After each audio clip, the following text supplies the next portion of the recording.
गोडसे म्हणे रेल्वे आणतो, ट्रॅक केला का? काही नाही, कागदावर तर असे 40 वर्षापासून मंजुरी आहे. मंजुरी द्या ना म्हणा, डायरेक्ट काम दाखवा मतं मिळण्याकरता.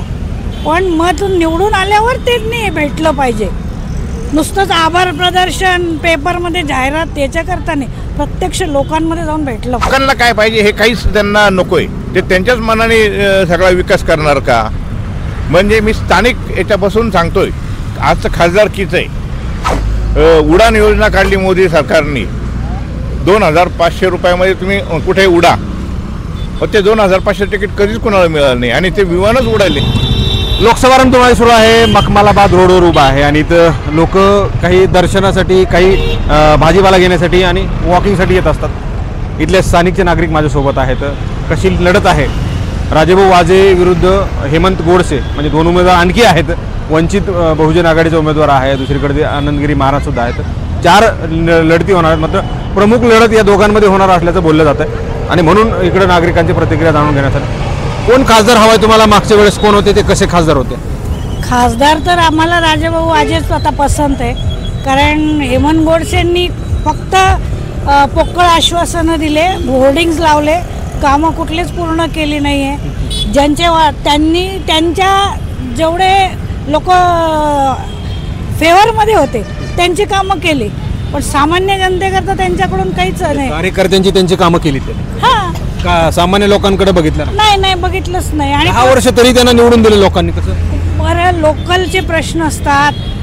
आता नाशिक जिल्हा कांद्याकरता प्रसिद्ध आहे. कांद्याचा कुठला प्रश्न सोडवला हेमंत गोडसेंनी? हेमंत गोडसे म्हणे रेल्वे आणतो, ट्रॅक केला का? काही नाही, कागदावर तर असे 40 वर्षापासून मंजुरी आहे. मंजुरी द्या ना म्हणा, डायरेक्ट काम दाखवा. प्रत्यक्ष फील्डवर काम दिसलं पाहिजे, तर लोकांचा विश्वास बसतो की हो खरंच काम करताय. 10 वर्षामध्ये त्यांनी काहीच कामं केलं असं तुम्हाला सांगता येईल एखादं? तर आतापर्यंत तर असं खूप ठोस खासदार म्हणून कशी कामं पाहिजे त्यांची तुम्हाला? खासदार म्हणून त्यांनी नाशिकमध्ये पूर्ण जिल्ह्यामध्ये फिरून लोकांना भेटलं पाहिजे. लोकांच्या अपेक्षा काय त्या विचारल्या पाहिजे. निवडून येण्यापूर्वी खूप त्यांची आश्वासनं असतात, परंतु निवडून आल्यानंतर बाबा मी आता तुमच्या अडचणी सांगा, मी त्या सोडवेल. आधी आश्वासनं का देतात? मतं मिळण्याकरता. पण मत निवडून आल्यावर तेच नाही भेटलं पाहिजे. नुसतंच आभार प्रदर्शन, पेपरमध्ये जाहिरात त्याच्याकरता नाही, प्रत्यक्ष लोकांमध्ये जाऊन भेटलं पाहिजे. नाशिक शहरासाठी काही खासदार म्हणून एखादा प्रोजेक्ट आणणं किंवा मग एखादा नवीन प्रकल्प आणणं असं काही अपेक्षित होतं तुम्हाला? हो, अपेक्षित होतं.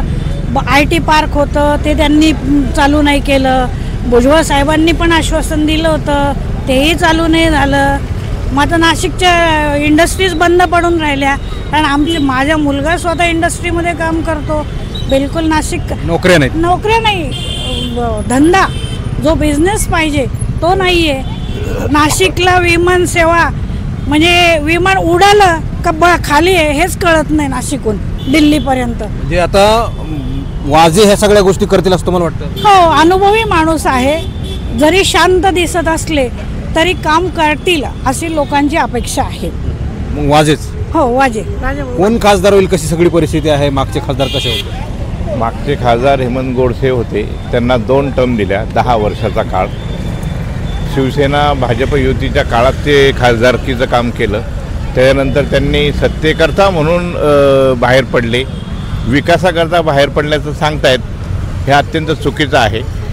2.5 वर्ष उद्धवसाहेब ठाकरे मुख्यमंत्री असताना ही सगळी लोक त्यांच्याबरोबर होती. त्यांना एका रात्रीतून साक्षात्कार कसा झाला की विकास नाही झाला? 2.5 वर्ष एकनाथ शिंदे हे MMRDचे मंत्री होते, इतर गोष्टी त्यांना दिल्या होत्या. त्यावेळेस त्यांनी काही कामं का नाही केली मग? आणि आता एकदम अचानक विकासाचं स्वप्न कसं पडलं? नंबर 1. नंबर 2, तुम्ही खासदार म्हणून म्हणाल तर 2 टर्म ज्या गोष्टी आपण चान्स दिलेला आहे नाशिककरांनी, नाशिक पुणे रेल्वे मार्ग कोणाच्याच काळात सक्सेस झाला नाही, त्यांनीसुद्धा केला नाही. भुजबळ साहेबांनी नाशिकचा फ्लायओव्हर केल्यामुळं आज नाशिकची भरपूर चांगली ट्रॅफिक व्यवस्थित कंट्रोल झालेली आहे, हायवेची जरी, जो राष्ट्रीय महामार्ग आहे त्याची. आता विषय हा आहे की उद्धव ठाकरे जे बोलतात गद्दार गद्दार गद्दार, सामान्य माणसांच्या पूर्णपणे डोक्यात बसलेलं आहे. की तुम्ही विकासाकरता नाही, तुमच्या स्वार्थाकरता गेलेले आहे. हेच हेमंत गोडसे जर उद्धव ठाकरेंबरोबर असते, त्यांना 100% तिकीट दिलं असतं आणि 100% ते पुन्हा तिसऱ्यांदी निवडून आले असते. म्हणजे पक्ष फुटला, उद्धव ठाकरेंकडून शिंदे तिकडे गेलेत, त्यांच्यासोबत गोडसे गेलेत म्हणून गोडसे नको असं आहे का? तोच मुद्दा सगळ्यांच्या मनात आहे. म्हणजे गोडसेच म्हणून नाही, तमाम महाराष्ट्रामध्ये आणि महाराष्ट्रात नाही तर भारतातल्या प्रत्येक राज्यामध्ये जी जी ही खेळी खेळलेली आहे BJPनी, त्या प्रत्येक राज्यामध्ये त्यांना ह्या गोष्टीचे इफेक्ट मिळणार आहेत. 400 पार वगैरे सगळी ठीक आहे, बोलण्याकरता घोषणा घ्यायला सगळं आनंद वाटतो सगळ्यांना, परंतु विकास म्हणजे काय? तुम्ही जसे 5 वर्षांनी एकदा मतं मागायला येतात. माझं तर म्हणणं आहे की ग्रामपंचायतीच्या सदस्यापासून तर भारताच्या संसदेतल्या खासदारापर्यंत सगळ्यांनी 5 वर्षामध्ये हे फक्त पाडवा पहाट, होल्डिंग लावणे, शिवजयंती, आंबेडकर जयंती, त्यावेळेस फक्त थोडेसे पैसे वाटायचे आणि जयंत्या साजऱ्या करायला लावायच्या.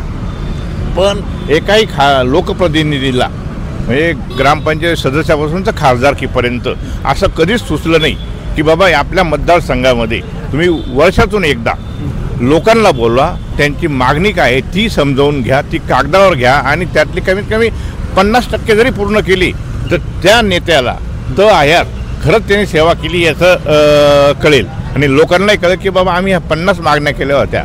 लोकांना काय पाहिजे हे काहीच त्यांना नको आहे. ते त्यांच्याच मनाने सगळा विकास करणार का? म्हणजे मी स्थानिक याच्यापासून सांगतोय, आज तर खासदारकीचं आहे, पण खासदारकीचे प्रश्न मलाही माहिती आहे की संसदेतले जे प्रश्न आहेत ते खासदारांनी हे करायचे, पण खासदार लोक 5 वर्षात पुन्हा एकदा लोकांना भेटायला येत नाही. भेटणे म्हणजे काय, नुसतं रामराम करणे नाही. आज ते 15 दिवसामध्ये सगळा मतदारसंघ पिंजून काढतायत. तुमच्याकडे 5 वर्ष राहतात, 5 वर्षातले तुम्ही 6 महिन्यांनी वर्षातले 6 महिन्यांनी प्रत्येक मतदारसंघाचं पॅच करून तिथल्या स्थानिक लोकांची मागणी काय याची तुम्ही कागदावर उतरवा ना. याच्याकरता 2 वर्ष ठेवा आणि 3 वर्षात तुम्ही इम्प्लिमेंटेशन करून दाखवा. ह्या पद्धतीचा विचार एकाही लोकप्रतिनिधीच्या मनात का येत नाही हा मला फार मोठा प्रश्न पडलेला आहे. लोकप्रतिनिधींना तर असा प्रश्न का येत नसेल, ते गृहीत धरतात असं वाटतं का तुम्हाला? लोकांना गृहीत धरते, माझ्या मागे सगळी लोक गृहीत धरतायत.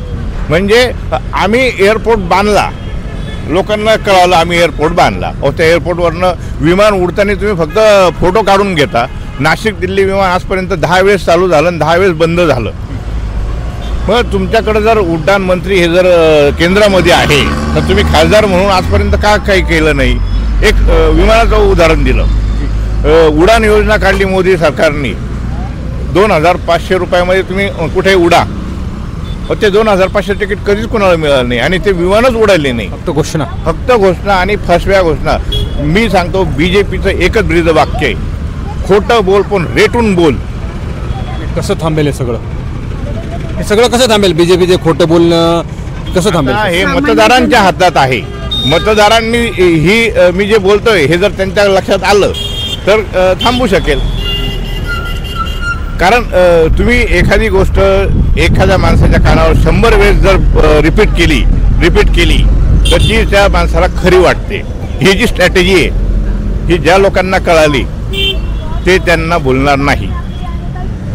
आता इथलं कसं परिस्थिती आहे? वाजेंच्या पाठीमाग कसं लोक आहेत, कसं जनाधार कसा? जनाधार कसा आहे की जनाधार हा मतपेटीतून सिद्ध होणार आहे. आज तुम्ही मला विचारलं, मी बोलेल एक आणि करेल दुसरं. नो, हा तुमचा सर्वे सुद्धा आहे ना, हा 100% नाही आहे. मतपेटी ज्यावेळी 4 जूनला उघडल्या जातील त्यावेळेस तुम्हाला खरं पेपर दिसेल, परंतु एक जनभावना ज्या असतात त्याचा तुम्ही सर्वे करताय, त्यातनं तुम्हालाच तुमचं उत्तर मिळेल. मी सांगण्यापेक्षा तुम्ही आता नाशिक शहराच्या वेगवेगळ्या भागातून ज्यावेळेस हे कराल आणि त्याचं ॲनालिसिस कराल, ह्या प्रश्नाचं उत्तर तुम्हाला मिळणार आहे. ते तुम्ही पुढे तुमच्याजवळ ठेवणार आहे आणि तुम्हाला खरोखर काय आहे तुमचं ॲनालिसिस हे तुम्हाला त्यावेळेस कळेल असं मला वाटतंय. म्हणजे तुमचंच नाही तर प्रत्येक न्यूज चॅनल आणि प्रत्येक बाईट घेणाऱ्या लोकांचा किंवा ते जे लोक पुढाऱ्यांना बोलून जे विचारतात, मारामाऱ्या करतात, कपडे फाडतात, हे सगळ्यांसहित असं माझं मत आहे. परंतु नाशिक जिल्ह्यात आतापर्यंत इतिहास आहे बदल करणे. बदल हा निश्चित होईल. कारण नाशिक बदल तर मग हेमंत गोडसेने 10 वर्ष ठेवलं, इथं 10 वर्ष ठेवलं ना, लाट 10च्या नंतर आता बदल होणार आहे. आधी 2009 15 लाख काळा पैसा अमुक तमुक सामान्य माणूस आहे, त्याला काय दिली पहिल्यांदा, दुसऱ्या वेळी लाट, येऊ केलं तेव्हा केलं. आता लाट नाही आहे, आता कुठल्याच पक्षाची लाट नाही. आता गद्दारी हा फार मोठा विषय झालेला आहे. आणि विकास विकास विकास म्हणाल तर आज उत्तराखंडमध्ये कुठलंही कारण नसताना लोकांना मारून टाकण्याचा कार्यक्रम चालू आहे. आम्ही येऊ करू तेव्हा करू. उत्तराखंडाची काय परिस्थिती आहे विकासाच्या नावावरती. आता मध्यंतरी दिवाळीच्या वेळेस कितीतरी लोकांचे जीव टांगण्याला लागलेले होतेच ना. आणि तुम्ही विकास करताना स्थानिक लोकांना किंवा लोकांना म्हणण्यापेक्षा त्यातल्या जनतेला काय पाहिजे आहे हे विचारा. हा नाशिक महापालिकेच्या हद्दीतला रस्ता आहे. आज हा 30 मीटर रुंदीचा रस्ता DPमध्ये दाखवलेला आहे. नाशिक महापालिकेच्या सगळ्या नगरसेवकांनी प्रशासनाला हे कळत नाही का की एवढी सगळी डेव्हलपमेंट झाल्यानंतर हा 30 मीटर रस्ता करावा म्हणून. म्हणजे हे एक उदाहरण दिलं मी, हे स्थानिक दिलं. माझं हे म्हणणं नाही. आणि खासदार निधी येऊन हा पण होऊ शकतो ना. महापालिकेकडे जर पैसे नाही आहे, 10 वर्षात हेमंत गोडसेंनी हा हार्डली 5 किलोमीटर आहे, 5 किलोमीटर रस्ता करायला खासदार निधीतून पैसे येऊ शकले नाही का? आले असते. इच्छाशक्ती पाहिजे. आणि पैसा कुठं खर्च करायचा आहे हे तुम्ही जनतेला विचारा. आज ह्या रस्त्यातून निम्मे तर भाजीवाले बसलेले आहेत. आणि हे स्थानिक लोकांना सगळ्यांना माहिती आहे की आज बसलेले. मग तुम्ही आज यांना बसून देता, नंतर एकाच दिवशी आता होल्डिंग काल पडले 25-20 जण मेले. आज सगळ्या महाराष्ट्रामध्ये होल्डिंगची जाग आली. अशी ऐनवेळेला जाग येते कशी? मग लोकप्रतिनिधी निवडून कशाला द्यायचे राहतात? त्यांनी लोकांचे प्रश्न काय आहे हे समजून घ्यायला पाहिजे. आणि त्या प्रश्नाला त्यांना काय स्वप्न नाही पडत, लोकांना काय पाहिजे त्यांनी विचारलं पाहिजे, असं माझं मत आहे. लोकप्रतिनिधींनी विचारलं पाहिजे. तसं उत्तर शक्य आहे ते सगळ्या गोष्टी होणं शक्य नाही. मी सांगितलं ना, तुमचा मतदारसंघ 5 वर्षाकरता तुम्हाला निवडून देतोय. तुम्ही पहिले 2 वर्ष जसे तुम्ही 15 दिवस फिरले ना, 3-3 महिन्यांनी 4-4 महिन्यांनी तुम्ही टप्प्याटप्प्याने करा. मलाही माहिती ना, एक लोकसभेचा मतदारसंघ हा काही लाखांचा आहे. तुम्ही पॅच करा ना. 3-4 तालुके मिळून एक हे घ्या. आता प्रचार सभेला तर गाड्या भरून, भाड्याच्या गाड्या भरून नेताय ना. ज्यांना खरंच काही सांगायचं ते आपोआप येतील स्वतः. आणि त्यावेळेस काय नाही गाड्या भरून नेत तुम्ही मतदारसंघातल्या लोकांना. तुम्ही चला सांगा आम्हाला काय पाहिजे हे विचारलंय का कधी? म्हणजे स्थानिक नगरसेवकापासून किंवा ग्रामपंचायतीच्या सदस्यापासून तर लोकसभेतल्या खासदारापर्यंत कोणालाही याच्याशी काही घेणं नाही. एकदा ठप्पे बसले का ते राजा.